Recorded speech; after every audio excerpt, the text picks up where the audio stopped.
everyone, welcome you all in Law Vita. My name is Aaradhya Gupta. ये lecture 2 है हमारे भारतीय साक्ष्य अधिनियम के लेक्चर सीरीज का, जिसमें हम लोग आज इंटरप्रिटेशन क्लॉज या फिर डेफिनेशन क्लॉज डिस्कस करने जा रहे हैं, जो कि भारतीय साक्ष्य अधिनियम के सेक्शन 2 में मेंशन है. जो हमारा पुराना एविडेंस एक्ट था उसमें ये सेक्शन 3 में प्रोवाइडेड. तो पहले जो इंडियन एविडेंस एक्ट का सेक्शन 2 था वो रिपील्स एंड इनेक्टमेंट्स की बात करता था, तो वो रिपील्स एंड सेविंग्स अब नए भारतीय साक्ष्य अधिनियम के सेक्शन 170 में प्रोवाइडेड है, ये आप याद रखना. इसके अलावा पहले जो इंडियन एविडेंस एक्ट का डेफिनेशन क्लॉज था सेक्शन 3 में, उसमें कोई सब क्लॉजेज नहीं थे, लेकिन जबकि अब जो नया क्रिमिनल लॉ है, एविडेंस लॉ है, उसमें सेक्शन 2 के सब क्लॉजेज हैं ए से लेके एल तक, और उन सब में अलग अलग डेफिनेशंस एक्सप्लेन्ड हैं. ठीक है, तो ये चीजें पहले हमको जानना है. अब शुरुआत करते हैं एक एक करके. सबसे पहले आता है सेक्शन 2A, जिसमें मेंशन है को. Before beginning to the explanations part, आप लोग कैसे याद करोगे कि 2A में क्या है, B में क्या है, C में क्या है एंड ऑन. तो देखो यहाँ पे याद रखना, A और B लेटर से कोई भी डेफिनेशन नहीं है, C से शुरू हो रहा है. ठीक है, तो शुरू में सबसे पहले 2 C के डेफिनेशंस है, कोर्ट एंड कंक्लूसिव प्रूफ. ठीक है, उसके बाद 2 D से डेफिनेशंस हैं, क्या है, डॉक्यूमेंट्स एंड डिसप्रूव्ड. समझ में आया. A, B और C, D में क्या है, 2 C's एंड 2 D's. अब D के बाद क्या आता है, E. तो E में है एविडेंस, तो E से एविडेंस आप याद रखोगे. फिर आता है F, और F से है फैक्ट्स, तो ये भी आप याद रख सकते हो. अब G में है फैक्ट्स के बाद ही फैक्ट एंड इशू, तो फैक्ट का अगला डेफिनेशन क्लॉज है फैक्ट एंड इशू को लेके. तो G तक यहाँ पर क्लियर है हमारा. अब हम लोग HIJK L तक समझते हैं. तो आपने एक क्लोथिंग ब्रांड का नाम सुना होगा, H&M, आई एम श्योर सुना होगा. तो ऐसे आप याद करो, H से है मे प्रिज्यूम, HM, H में आ रहा है मे प्रिज्यूम. ठीक है, उसके बाद क्या आता है HI, I में है नॉट प्रूव्ड. आपने एक टर्मिनोलॉजी सुनी होगी, आयंस, केमिस्ट्री में सुना होगा ION. ठीक है, कैटायंस थे, एनायंस थे, तो आप ऐसे याद करो, I में है not proved, ion. Next I के बाद क्या आता है J में है प्रूव्ड. और आपने एक सीमेंट ब्रांड का नाम सुना होगा, JP सीमेंट्स, है ना, तो आप J से याद कर सकते हो, J में है प्रूव्ड. ठीक है, उसके बाद K में क्या है, K में है रेलेवेंट फैक्ट्स. तो कैसे याद करोगे, Kiara, we all know Kiara Advani, तो कियारा के में है रेलेवेंट, KR. ठीक है, और लास्ट बचता है L में है शाल प्रिज्यूम, तो शाल में डबल L आ रहा है, राइट. तो इसलिए याद कर, ऐसे तरीके से याद करो कि L में है शाल प्रिज्यूम. तो ABCDEFGHIJKL ऐसे करके आप निमोनिक्स की तरह से याद कर सकते हो. ठीक है, यहाँ पे मैं इसका पिक्चराइजेशन भी दे दूंगी ताकि आपको ये याद रहे, क्योंकि एक्सप्लेनेशन समझना इज इंपॉर्टेंट वो थियोरेटिकल एग्जाम्स में, ठीक है, it's relevant, but objective based papers में या अगर कोई आपका ओरल इंटरव्यू हो रहा है, तो उसमें अगर आपसे डायरेक्ट पूछा कि बताओ 2C में क्या है, या फिर पूछा कि बताओ एविडेंस कौन से क्लॉज में है या मे प्रिज्यूम कौन से क्लॉज में है, तो इसलिए आपको याद होना चाहिए. ठीक है, अब शुरुआत करते हैं सबसे पहले डेफिनेशन से, that is 2A and that is court.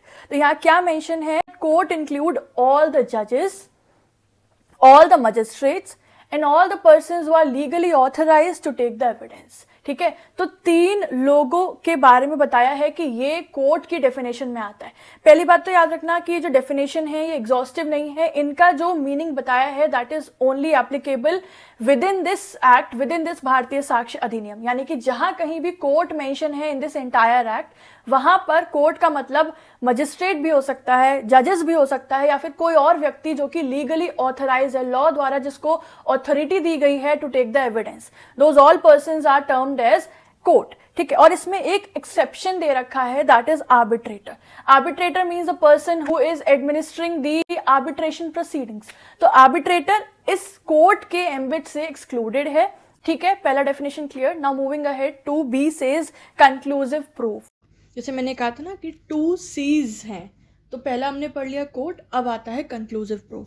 तो कंक्लूसिव प्रूफ का सिंपल मतलब है कि अगर इस अधिनियम के अकॉर्डिंग, यानी कि इस एक्ट के अकॉर्डिंग, एक फैक्ट ऑलरेडी डिक्लेयर्ड है कि ये दूसरे फैक्ट का कंक्लूसिव प्रूफ है. दोबारा समझो, when as per this act one fact is declared as conclusive proof, कि एक फैक्ट ऑलरेडी डिक्लेयर्ड है कि भाई ये कंक्लूसिव प्रूफ है, इसके लिए तो फर्दर किसी एविडेंस की, किसी फर्दर प्रूफ की ज़रूरत ही नहीं है, then the court shall consider the other fact as proof, तो फिर ऐसे में कोर्ट उस अदर फैक्ट को प्रूफ्ड कंसिडर करेगा, ठीक है, और उसमें फिर कोर्ट किसी भी तरीके के फर्दर एविडेंस को अलाउ नहीं करेगा, परमिट नहीं करेगा फॉर डिसप्रूविंग इट, बिकॉज ये ऑलरेडी प्रूव्ड है, कंक्लूसिव प्रूफ है एज पर दिस एक्ट। ये जो कंक्लूसिव प्रूफ का कॉन्सेप्ट है ये आर्टिफिशियल प्रिजम्पशन ऑफ लॉ है, जो कि लॉ के द्वारा क्रिएट किया गया है। ये एक आर्टिफिशियल प्रिजम्पशन है, इसके साथ साथ ये एक इररिब्यूटेबल प्रिजम्पशन है, यानी कि इसको चैलेंज नहीं किया जा सकता है, because it is already declared as conclusive proof by this act. एक एग्जाम्पल से समझो, सेक्शन 116 जो है भारतीय साक्ष्य अधिनियम का, that talks about the birth during the marriage conclusive proof of legitimacy. Fact ये है कि एक बच्चे का जो जन्म है वो अगर एक वैलिड मैरिज के कंटिन्यूएशन में होता है, यानी कि हस्बैंड वाइफ एक खुशहाल मैरिज लाइफ जी रहे हैं और उस कंटिन्यूएशन ऑफ वैलिड मैरिज के दौरान उनका एक बच्चा जन्म लेता है, या फिर अगर दोनों का डिसोल्यूशन ऑफ मैरिज हो गया, यानी कि वो विवाह टूट चुका है लेकिन उसके 280 डेज के विदिन वो बच्चा जन्म लेता है, कंडीशन अप्लाइड कि जो मदर है उसने दोबारा से शादी नहीं की है इस ड्यूरेशन में, तो ये कंक्लूसिव प्रूफ होगा दैट वो जो बच्चा है वो उनका जायज़ बच्चा है, that is a legitimate child of that couple, क्योंकि ये कंक्लूसिव प्रूफ था बाय दिस एक्ट। जो वैलिड मैरिज है अगर इसके कंटिन्यूएशन में एक चाइल्ड बॉर्न होता है तो ये वो उनका जायज़ बच्चा होता है। तो जब सारे ही फैक्ट्स इस चीज़ को डिक्लेयर कर रहे हैं दैट यस वो बच्चा इधर उस कंटिन्यूएशन ऑफ मैरिज में बॉर्न हुआ या फिर 280 दिन के विद इन बॉर्न हुआ after it's dissolution, then that child is a legitimate child of that couple,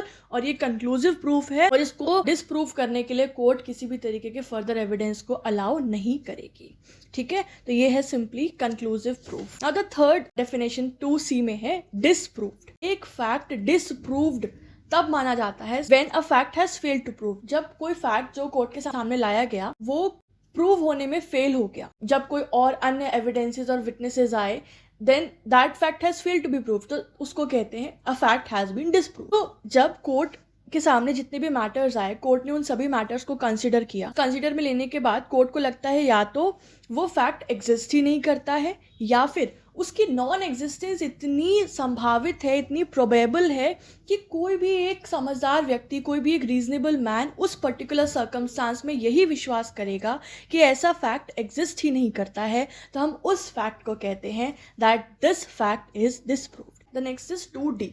2D is very important, इससे लॉन्ग क्वेश्चन भी आता है। 2D is document. तो डॉक्यूमेंट का मतलब भारतीय साक्ष्य अधिनियम ने बताया है कि कोई भी मैटर, कोई भी वर्ड्स, कोई भी फिगर्स, कोई भी मार्क्स अगर किसी भी सब्सटेंस पर, वो सब्सटेंस कुछ भी हो सकता है, एक पेपर भी हो सकता है, एक लीफ भी हो सकती है, एक रॉक भी हो सकती है, एक वॉल भी हो सकती है, एक प्लेट भी हो सकती है, अगर किसी भी सब्सटेंस पर लेटर्स के माध्यम से, फिगर्स के माध्यम से, मार्क्स के माध्यम से या इन सब के मिले जुले माध्यम से अगर कोई भी मैटर, कोई भी बात एक्सप्रेस की गई है, डिस्क्राइब की गई है, रिकॉर्ड की गई है with the intention of recording that matter, intention था कि उस मैटर को, उस बात को रिकॉर्ड किया जाए, then that substance is known as document, जिसमें वो चीज़ एक्सप्रेस की गई है, डिस्क्राइब की गई है, ठीक है। और डॉक्यूमेंट की परिभाषा में इलेक्ट्रॉनिक रिकॉर्ड और डिजिटल रिकॉर्ड्स भी कवर होते हैं, बिकॉज टेक्नोलॉजिकल एडवांसमेंट हो रहा है तो हम इन्हें इग्नोर नहीं कर सकते हैं, ये भी इक्वली इंपॉर्टेंट है as the other physical documents. तो कई सारे एग्जाम्पल्स बैरक के इलस्ट्रेशंस में है, जैसे कि एक सिंपल राइटिंग हो गया, कोई भी वर्ड्स प्रिंटेड हैं,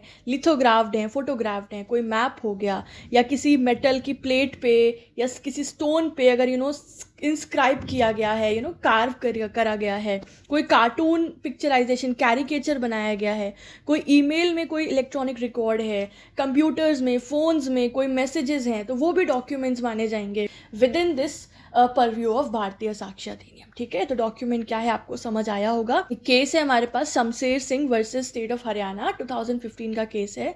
इसमें कोर्ट ने कहा कि जो CD होती है, जो कॉम्पैक्ट डिस्क होती है, वो भी एक डॉक्यूमेंट है as per this definition, and उसको भी एज एन एविडेंस एडमिट किया जा सकता है बाय द कोर्ट। ठीक है, चलो the next definition is evidence, 2E। मैंने बताया था ना, E से एविडेंस, याद रहेगा। एविडेंस वो मीडिया है, वो माध्यम है जिसके थ्रू हम चीज़ों को क्लियर करते हैं, एविडेंट करते हैं, चीज़ें सामने आती हैं, फैक्ट्स प्रूव या डिसप्रूव होते हैं। ठीक है, तो 2E की डेफिनेशन के विद इन 2 तरह के एविडेंसेस बताए हैं कि एविडेंस 2 तरह के होते हैं। एक होते हैं ओरल एविडेंस, जो कि इसके पार्ट 1 में बताया है, और एक होते हैं रिटन एविडेंस या फिर डॉक्यूमेंट्री एविडेंस। तो समझते हैं कि करके पहले ओरल एविडेंस। तो ऑल द स्टेटमेंट्स, सभी स्टेटमेंट्स, इंक्लूडिंग अगर वो स्टेटमेंट्स इलेक्ट्रॉनिक वे में भी दिए गए हैं, डिजिटल रिकॉर्ड में भी अगर वो स्टेटमेंट्स हैं जो मैटर इन ऑफ फैक्ट है, जो कि अंडर इंक्वायरी है, उससे जुड़ा हुआ है, और वो स्टेटमेंट्स कौन दे रहे हैं? विटनेसेस के द्वारा दिए जा रहे हैं। So then all those statements are considered as the oral evidences. ठीक है, on the other hand documentary evidence कौन से होते हैं? सभी तरह के डॉक्यूमेंट्स, चाहे इलेक्ट्रॉनिक मोड में हो, चाहे डिजिटल रिकॉर्ड्स में हो, जो कि कोर्ट के समक्ष इंस्पेक्शन के लिए प्रोड्यूस किए गए हैं, all those documents are called documentary evidence. ठीक है, दिस इज वेरी सिंपल। इसको क्या हम बहुत एक्सटेंसिवली एक्सप्लेन करें। ठीक है, नाउ मूविंग अहेड, देखो ये जो वर्ड एविडेंस है ना, ये सिंपली क्या हमको सिग्निफाई कर रहा है, क्या डिनोट कर रहा है? वो सभी इंस्ट्रूमेंट्स, वो सभी मीडियम्स, वो सभी मोड्स जिसके थ्रू जितने भी एक मैटर के रेलेवेंट फैक्ट्स हैं वो कोर्ट के सामने लाए जाएं। ठीक है, एंड ये इंस्ट्रूमेंट्स क्या है? ओरल एविडेंस में ये इंस्ट्रूमेंट विटनेसेस हैं, और डॉक्यूमेंट्री एविडेंस में ये एविडेंस डॉक्यूमेंट्स के फॉर्म में होते हैं, है ना। और भारतीय साक्ष्य अधिनियम ने इलेक्ट्रॉनिक मोड में अगर जो भी एविडेंस है उनको भी इक्वली वेटेज दिया है। जैसे कि भारतीय न्याय सुरक्षा संहिता के सेक्शन 530 में कोर्ट ने कंप्लेनेंट्स और विटनेसेस के इलेक्ट्रॉनिक एग्जामिनेशन को भी अलाउ किया है through the use of audio video means और एनी अदर इलेक्ट्रॉनिक मोड। ठीक है, तो इस तरीके से जो नए क्रिमिनल लॉज हैं वो इलेक्ट्रॉनिक एंड डिजिटल इंफॉर्मेशन की वैलिडिटी को भी इक्वली एक्नॉलेज करते हैं। एक सवाल आता है कि एविडेंस और प्रूफ में क्या डिफरेंस है? तो देखो, एविडेंस जैसे मैंने अभी बताया कि ये एक माध्यम है, ये एक इंस्ट्रूमेंट है, एक टूल है to establish the truth of a matter, कि जो भी मैटर इन ऑफ फैक्ट है which is in under inquiry, which is in question, उसकी ट्रूथफुलनेस को स्टेब्लिश करने के लिए हम इन टूल्स को इस्तेमाल करते हैं, इस माध्यम का इस्तेमाल करते हैं, आइदर टू प्रूव और डिसप्रूव अ क्लेम, है ना। On the other hand proof क्या है? Proof is the result of the evaluation of evidence by the court. Court ने जो एविडेंसेस कोर्ट के सामने आए, उन एविडेंसेस का जो इवैल्यूएशन किया, उनकी जो इंस्पेक्शन किया, उनकी जो इंक्वायरी की, उसके बाद जो रिजल्ट निकल के आया, that result is called proof. तो ये डिफरेंस होता है एविडेंस और प्रूफ में। तो ये हो गया 2E। चलिए आगे बढ़ते हैं, नेक्स्ट है 2F, और F से है फैक्ट, है ना। तो फैक्ट की जो डेफिनेशन है उसमें बेसिकली बताया कि फैक्ट में क्या क्या इंक्लूड होता है, और उसमें इनडायरेक्टली ये बताया गया है कि फैक्ट 2 तरह के होते हैं। एक होते हैं फिजिकल फैक्ट और एक होता है साइकोलॉजिकल फैक्ट।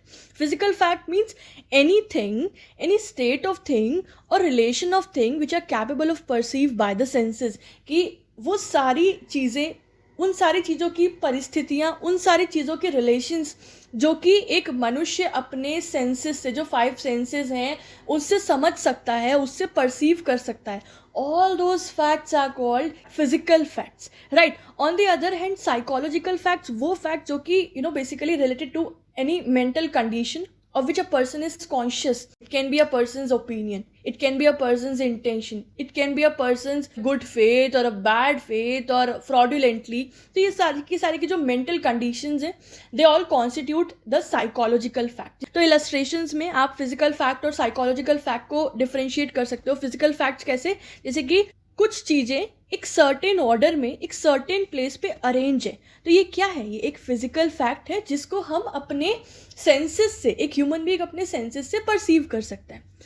कोई एक बात एक व्यक्ति ने सुनी, एक बात एक व्यक्ति ने देखी, ये क्या है? उसने अपने सेंसेस से महसूस की, परसीव की, so that is a physical fact. एक व्यक्ति ने कुछ सर्टेन वर्ड्स कहे, ये क्या है? Physical fact. On the other hand psychological fact क्या है? एक व्यक्ति का ओपिनियन, उसकी इंटेंशन, उसकी रेप्यूटेशन, उसकी गुड फेथ, उसकी मालाफाइड फेथ, तो ये जितनी भी मेंटल कंडीशंस हैं जिसके to which a person is conscious, they all are considered as psychological fact. ठीक है, तो आई होप फैक्ट क्या है और कैसे फिजिकल फैक्ट होते हैं और कैसे साइकोलॉजिकल फैक्ट होते हैं। I hope this thing is clear. चलो जी, मैंने बोला था फैक्ट के अगला ही प्रोविजन होता है फैक्ट इन इशू। तो जी में है फैक्ट इन इशू। ठीक है, फैक्ट इन इशू का मतलब होता है एक ऐसा फैक्ट, एक ऐसा तथ्य जो केस या प्रोसीडिंग के डिसीजन में डायरेक्टली इंपॉर्टेंट रोल प्ले करता है। ये एक ऐसा फैक्ट है जो कि किसी न किसी राइट को, यानी कि किसी अधिकार को, किसी लायबिलिटी को, यानी किसी जिम्मेदारी को, या किसी डिसेबिलिटी को, यानी किसी असम्यता के होने या ना होने को साबित करता है। Those all the facts are known as fact in issue. ठीक है, तो उसके होने से या उसके किसी और फैक्ट से जुड़े होने से किसी राइट, लायबिलिटी या डिसेबिलिटी का एग्जिस्टेंस, उसका नॉन एग्जिस्टेंस, उसका नेचर, उसका एक्सटेंट या तो असर्ट होता है या डिनाई होता है। ठीक है, तो इससे केस का जो आउटकम है वो डायरेक्टली अफेक्ट करता है। अब जैसे कि मैं आपको एक एक एग्जांपल्स देती हूँ कि अगर हम बात करें कि किसी फैक्ट, किसी राइट या लायबिलिटी के एग्जिस्टेंस या नॉन एग्जिस्टेंस के, तो इसका एक एग्जांपल लो। एक मिस्टर ए है और मिस्टर ए क्लेम करता है कि उसका किसी प्रॉपर्टी पर राइट है। तो वो सारे फैक्ट्स इंपॉर्टेंट हैं जो उस राइट को स्टेब्लिश या डिनाई करते हैं। वो सारे फैक्ट्स हो गए फैक्ट इन इशू। अब हम बात करते हैं किसी राइट या लायबिलिटी की नेचर के। उसका एक एग्जाम्पल लो।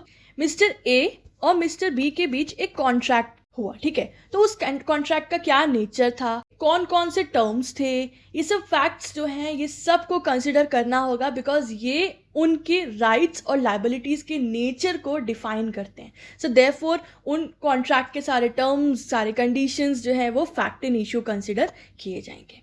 अब मैं बात करूँ कि राइट एंड लायबिलिटी के एक्सटेंट को लेके, तो एक और एग्जांपल लो कि अगर किसी कॉन्ट्रैक्ट में डैमेजेस की बात हो रही है कि कितना डैमेजेस दिए जाएंगे, तो कितने अमाउंट तक वो डैमेजेस क्लेम कर सकता है, ये समझने के लिए रेलेवेंट फैक्ट्स इंपॉर्टेंट है। तो वो सारे फैक्ट जो कि ये हमें पता लगाने में हेल्प करे कितने डैमेजेस क्लेम किए जा सकते हैं, यानी कि कितने एक्सटेंट तक उसका राइट इंश्योर किया जा सकता है, that all the facts are considered as important और रेलेवेंट फैक्ट्स और द फैक्ट्स इन इशू। तो वो सभी फैक्ट जो कि एक पार्टी तो असर्ट कर रही है, एक पार्टी कह रही है कि ऐसा है, और दूसरी पार्टी उन सारे फैक्ट्स को डिनाई कर रही है, यानी कि मना कर रही है in any criminal suit, criminal case और सिविल सूट, वो सभी फैक्ट्स कहलाते हैं फैक्ट इन इशू। एक एग्जाम्पल लेते हैं, एक इलस्ट्रेशन लेते हैं। ए के ऊपर चार्जेस हैं कि उसने बी का मर्डर किया है। ठीक है, तो ट्रायल के दौरान ये सभी फैक्ट जो हैं वो फैक्ट इन इशू कंसिडर किए जाएंगे कि ए ने बी का डेथ कॉज की, क्या ए की इंटेंशन थी बी की डेथ कॉज करने की, क्या ए को उस दौरान जब उन दोनों के बीच जो भी टसल हुई, क्या ए को कोई सडन ग्रेव प्रोवोकेशन प्रदान किया गया, यानी कि उसको किसी तरह से भड़काया गया बी के द्वारा। उसके अलावा क्या at the time of doing that act which cause बीज डेथ, क्या ए किसी भी तरीके से अनसाउंडनेस ऑफ माइंड से सफ़र कर रहा था, यानी कि उसको वो इनकैपेबल था ये जानने में कि वो क्या कर रहा है, what is the nature of what he is doing. तो ये जितने भी फैक्ट्स हैं, ये जितनी भी बातें हैं, ये सभी इस मैटर में फैक्ट्स इन इशू कंसिडर की जाएंगी, बिकॉज यही ए ने ऐसा बी का डेथ कॉज किया है या नहीं किया है उस चीज़ को प्रूव या डिसप्रूव करेंगी।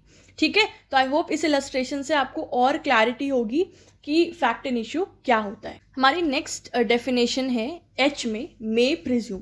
तो मे प्रिज्यूम का मतलब है कि कोर्ट एक फैक्ट को मे प्रिज्यूम कंसिडर करेगा, वो उसको मतलब प्रिज्यूम करेगा कि ये एक इम्पॉर्टेंट फैक्ट है, जब तक डिसप्रूव नहीं हो जाता है वो उसको प्रूव कंसिडर करेगा, पहली बात। या फिर कि फाइनल प्रिजम्पशन पे आना कि हम इसको कंसिडर करेंगे या नहीं करेंगे, उससे पहले कोर्ट जो है वो फर्दर एविडेंसेस को अपने समक्ष बुलाते हैं। तो अगर कोर्ट को लगता है कि कोई डॉक्यूमेंट जेन्युइन है, तो वो उस डॉक्यूमेंट को जेन्युइन प्रिज्यूम कर सकती है जब तक उसका उल्टा प्रूफ ना हो जाए। इसका सिंपल मतलब ये है, एक एग्जांपल से समझो। अगर कोई पर्सन रेगुलरली किसी प्रॉपर्टी पे रहता है, तो कोर्ट ये प्रिज्यूम कर सकती है कि उस पर्सन का उस प्रॉपर्टी पर हक है जब तक कुछ और प्रूव ना किया जा सके। That simply is the meaning of court में प्रिज्यूम। ठीक है, तो ये जो है ना, ये कोर्ट की डिस्क्रिशनरी पावर है। ठीक है, तो कोर्ट अपनी डिस्क्रिशन पर किसी फैक्ट को प्रूव या डिसप्रूव कंसिडर कर सकती है, या फिर जब तक वो डिसप्रूव नहीं होता है उसको प्रूव कंसिडर कर सकती है। तो ये एक तरीके से रेब्यूटेबल प्रिजम्पशन ऑफ फैक्ट है, यानी कि ये चैलेंज किया जा सकता है। ठीक है, तो कई सारे प्रोविजंस हैं भारतीय साक्ष्य अधिनियम के जिसमें कोर्ट में प्रिज्यूम करती है किसी फैक्ट को, जैसे कि सेक्शन 88, 89, 90, 92, ये सारी लिस्ट है। तो एक एग्जांपल है कि एक फॉरेन जजमेंट्स की जो सर्टिफाइड कॉपीज होती हैं उन्हें court may presume as correct, ठीक है, जब तक वो डिसप्रूव नहीं होती हैं through the further evidences, court उन्हें ये मानती है कि वो जेन्युइन हैं और वो सर्टिफाइड हैं for using them in the particular matter. Now moving ahead, the next is I, and I talks about not proved. Not proved का क्या मतलब है? ये phrase basically ये दिखाता है कि एक person of ordinary prudence, यानी कि एक समझदार व्यक्ति, एक reasonable person ये decide नहीं कर पाता जब कि एक fact exist करता है या नहीं करता, मतलब वो ये चीज को decide नहीं कर पा रहा है, तो उस situation को हम कहते हैं not proved. A fact is said to be not proved when it is neither proved nor disproved. जब वो ना ही प्रूव हो पा रहा है ना ही वो डिसप्रूव हो पा रहा है, यानी कि ना ही वो साबित हो पा रहा है ना ही वो झुटलाया जा पा रहा है. ये एक तरीके की इंटरमीडिएट सिचुएशन है बिटवीन प्रूव्ड एंड डिसप्रूव्ड. ठीक है, तो एक केस है हमारे पास नवल किशोर सुमानी वर्सेस पूनम सुमानी. इसमें आंध्र प्रदेश हाई कोर्ट ने ये कहा that a fact which is not prove does not necessarily means it is a false one. तो इससे ये नहीं प्रूव हो रहा है कि वो फॉल्स है, वो फैक्ट ही गलत है या फिर वो डिसप्रूव्ड है. नहीं, इट सिंपली मीन्स वो प्रूव भी हो सकता है, वो फॉल्स भी हो सकता है, पर अभी वो इस कंडीशन में है कि वो डिसाइड नहीं कर पा रही है कोर्ट प्रूव्ड है या डिसप्रूव्ड है. एक एग्जाम्पल से समझो कि अगर एक केस में ये क्लेम किया जाता है कि मिस्टर ए ने मिस्टर बी को लोन दिया था.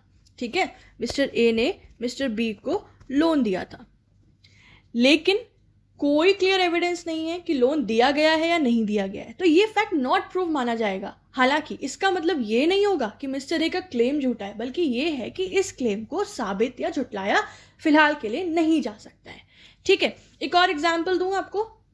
उस एग्जाम्पल से ना आप ये समझेंगे कि प्रूव्ड, डिसप्रूव्ड और नॉट प्रूव्ड कैसे हम समझ सकते हैं. तो ध्यान से सुनो, एक एग्जाम्पल देती हूँ मैं आपको. सपोज करो मिस्टर एक्स को अक्यूज किया गया है, एक व्यक्ति है मिस्टर एक्स, उनको अक्यूज किया गया है कि उन्होंने मिस्टर वाई की एक वैल्यूएबल पेंटिंग को चुरा लिया है, पर कोई भी डायरेक्ट एविडेंस नहीं मिलता है, जैसे कि फिंगरप्रिंट्स हो गए या सिक्योरिटी फुटेज हो गए, जो कि ये प्रूव कर सके कि मिस्टर एक्स डायरेक्टली उस थेफ्ट में इन्वॉल्व है या लिंक्ड है. क्या फैक्ट यहाँ पे प्रूव्ड होगा, क्या फैक्ट यहाँ पे डिसप्रूव्ड होगा और क्या फैक्ट यहाँ पे नॉट प्रूव्ड होगा, हमको ये जानना है. तो ध्यान से सुनना, ठीक है, I am not writing here, आपको सुनना है यहाँ पे.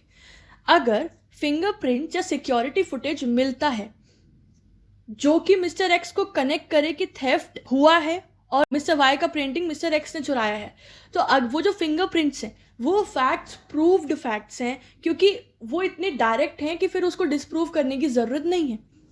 दूसरा, अब डिसप्रूव की बात करते हैं. अगर मिस्टर एक्स प्रूफ दिखाता है कि उस टाइम पे वो दूसरी जगह था, मिस्टर एक्स ये प्रूफ दिखा रहा है कि वो तो उस जगह पे ही नहीं था ना, वो मिस्टर वाई के प्रॉपर्टी के आसपास था ही नहीं जिस वक्त चोरी हुई, और ये प्रूफ क्रेडिबल होता है, तो मिस्टर एक्स का पेंटिंग चुराना डिसप्रूव्ड हो जाता है ना. अब बात करते हैं नॉट प्रूव्ड की. जब डायरेक्ट एविडेंस नहीं मिलता है और बस ये पता चलता है कि मिस्टर एक्स उस समय मिस्टर वाई के घर के आसपास था, पर कुछ भी कंक्रीट प्रूफ नहीं मिलता है, तो ये सिचुएशन नॉट प्रूव्ड होगी, क्योंकि ना ही यहाँ पे मिस्टर एक्स का गिल्ट प्रूव हो पा रहा है और ना ही ये प्रूव हो रहा है कि उन्होंने चोरी नहीं की है. तो ये नॉट प्रूव्ड की सिचुएशन है. तो I hope proved, disproved, not proved clear होगा. तो यहाँ पे अब हम लोग जे में प्रूव्ड को समझ लेते हैं. तो एक फैक्ट प्रूव्ड तब माना जाएगा when after considering the matters court को लगता है वो फैक्ट एग्जिस्ट करता है, या फिर कोर्ट को लगता है कि इस फैक्ट का एग्जिस्टेंस इतना संभावित है, इतना प्रोबेबल है कि कोई भी समझदार व्यक्ति उस एक्ट पर उस अकॉर्डिंग बिहेव करेगा या एक्ट करेगा. So that fact is simply called a proved fact, or fact has been proved. So proof does not mean a proof of rigid mathematical demonstration. ठीक है, यहाँ पे कोई हम लोग rigid mathematical demonstration या formulas की बात नहीं कर रहे हैं. Proved simply means such evidence as would induce a reasonable man to come to a conclusion, right? और एक particular evidence कितना help करता है fact को prove करने में, इसे हम प्रोबेटिव फोर्स कहते हैं. फॉर एग्जाम्पल, एक केस में अगर मिस्टर ए कहते हैं कि वो क्राइम के वक्त दूसरी जगह थे एंड क्रेडिबल विटनेसेस वो इस एविडेंस को प्रोवाइड करते हैं कि हाँ मिस्टर ए कहीं और थे, तो ये सफिशिएंटली प्रोबेबिलिटी बनाता है कि मिस्टर ए क्राइम साइट पर नहीं थे, एंड ये एविडेंस जज को सेटिस्फाई करता है, और इसीलिए इस एविडेंस को हम, इस फैक्ट को हम प्रूव्ड कहते हैं. ठीक है, तो आई होप प्रूव्ड क्या है आपको समझ आया होगा. Now moving ahead to the next definition. के में है रेलेवेंट. कैसे याद किया था इसको? क्यारा है ना, क्यारा, के से रेलेवेंट. सो क्या बोल रहे हैं आप, एक फैक्ट दूसरे फैक्ट से रेलेवेंट है, ये बात तब मानी जाती है व्हेन वो फैक्ट दूसरे फैक्ट से उस तरह से कनेक्टेड है जो कि इस भारतीय साक्ष्य अधिनियम के रेलेवेंसी ऑफ फैक्ट्स वाले चैप्टर में मेंशन है, यानी कि सेक्शन 4 से सेक्शन 50 ऑफ बीएसए में जिस तरीके से बताया गया है कि कैसे एक फैक्ट अगर दूसरे फैक्ट से कनेक्टेड है तो वो रेलेवेंट फैक्ट माना जाएगा, those facts are termed as relevant. तो बेसिकली इसमें ये नहीं बताया कि रेलेवेंट फैक्ट क्या है, बस ये बताया कि जो उस चैप्टर में मेंशन है, जो उन प्रोविजन से मेंशन है रेलेवेंसी ऑफ फैक्ट्स का कनेक्शन, अगर वहां पे वो कंडीशंस हमको दिखती हैं then we say that a fact is a relevant fact. ठीक है, so simply I would say कि रेलेवेंसी का मतलब है कि फैक्ट्स के बीच रिलेशनशिप है, एक रिलेशनशिप है जो जज को कन्विंस करे regarding the facts and issue. कैसे? फॉर एग्जाम्पल मिस्टर एक्स का मिस्टर वाई पर अटैक का केस है कि मिस्टर एक्स ने वाई पर अटैक किया, तो मिस्टर वाई की जो भी इंजरी रिपोर्ट्स हैं और जो भी विटनेसेस के एविडेंसेस हैं वो सब रेलेवेंट फैक्ट्स होंगे। क्यों होंगे? क्योंकि ये फैक्ट्स डायरेक्टली केस के फैक्ट एंड इशू से कनेक्टेड हैं, है ना। आई होप रेलेवेंट फैक्ट्स क्या है आपको थोड़ा सा क्लैरिटी देगा। Now the last definition here is shall presume. ये एक तरीके की आर्टिफिशियल प्रिजम्पशन है, presumption of law which is created by law. और इसका मतलब होता है कि लॉ कहती है कि कोर्ट को कुछ स्पेसिफिक फैक्ट्स को प्रूव मानना चाहिए, है ना। मतलब यहाँ पे कोर्ट की डिस्क्रिशन नहीं है, कोर्ट को एक तरीके से ऑर्डर है कि आपको ऐसा मानना चाहिए, कोर्ट को उस फैक्ट को प्रूव्ड मानना पड़ेगा जब तक उसे झुटलाया ना जाए। So court shall presume a fact means it shall regard such fact as proved until and unless it is disproved. जब तक वो फर्दर एविडेंसेस से डिस्प्रूव ना हो जाए कोर्ट उस फैक्ट को प्रूव्ड कंसिडर करेगा। ये आर्टिफिशियल प्रिजम्पशन लॉ क्रिएट करता है एंड इसीलिए ये रेब्यूटेबल है बिकॉज यहाँ पर इसे चैलेंज किया जा सकता है और इसे फर्दर डिस्प्रूव किया जा सकता है। एक एग्जांपल है जैसे कि हमारे इंडियन कोर्ट्स की जो जजमेंट्स की सर्टिफाइड कॉपीज हैं shall be presume to be proved fact जब तक वो फर्दर किसी एविडेंसेस से डिस्प्रूव ना किया जाए। ठीक है, तो यहाँ पे कोर्ट्स के पास डिस्क्रिशन नहीं है, rather court has the duty to presume. इन सभी सेक्शंस में जो भी फैक्ट्स हैं वो सब प्रूव कंसिडर किए जाते हैं from section 78 to 84 of BSA, 85, 86 and so on in this list. ठीक है, तो फ्रेंड्स यहाँ पर हमारा इंटरप्रिटेशन क्लॉज पूरा हुआ। लोगों को कितना हेल्पफुल लगा ये लेक्चर प्लीज़ मुझे कमेंट में बताना। कोई आपकी सजेशंस हैं they are also heartily welcome and stay tuned for the further lectures. Thank you so much for watching. Have a good day. Bye bye.